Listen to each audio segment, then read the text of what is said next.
Hi, I'm Kadelia, and I'm going to evaluate Amy Cuddy's speech on TED.com. Your body language may shape who you are.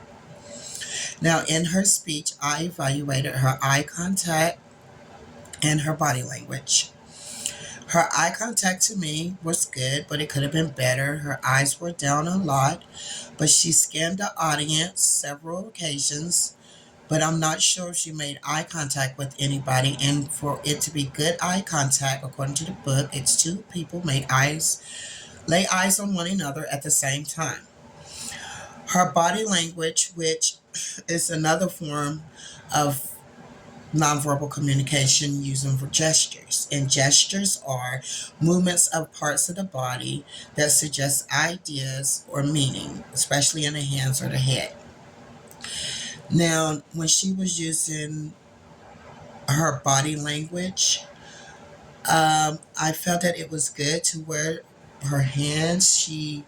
As she talked, she expressed herself and came in and out. When she was explaining her body language, when you're closed in, you're less powerful, and when you're opened up, you're feeling powerful and as if you could beat the world, basically. So, with that, I could say that I feel as during her speech, her tone, even though her speech is called Your Body Language May Shape Who You Are, I feel it was shaping her in her speech.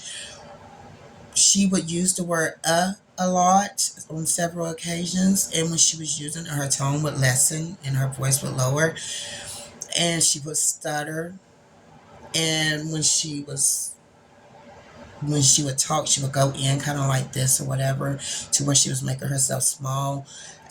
But you could tell when her confidence level built back up in her speech, she was open again and her tone had rise back to her level. You know,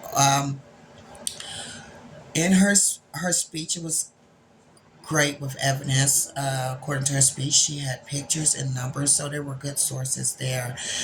Um, I learned that in the future, that when you make mistakes, that the best thing to do is to keep going and not to dwell on this mistake, because if you have your audience attention, that one small mistake is going to be okay as long as you can recover from it quickly and keep going.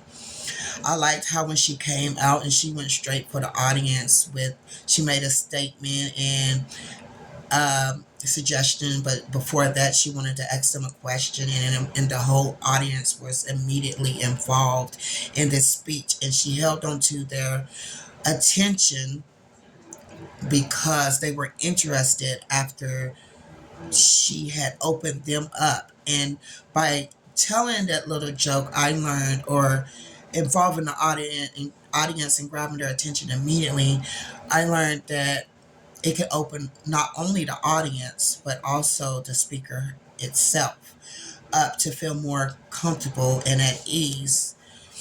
Because even though with our anxieties and mistakes, we can still maintain the audience's attention. Thank you.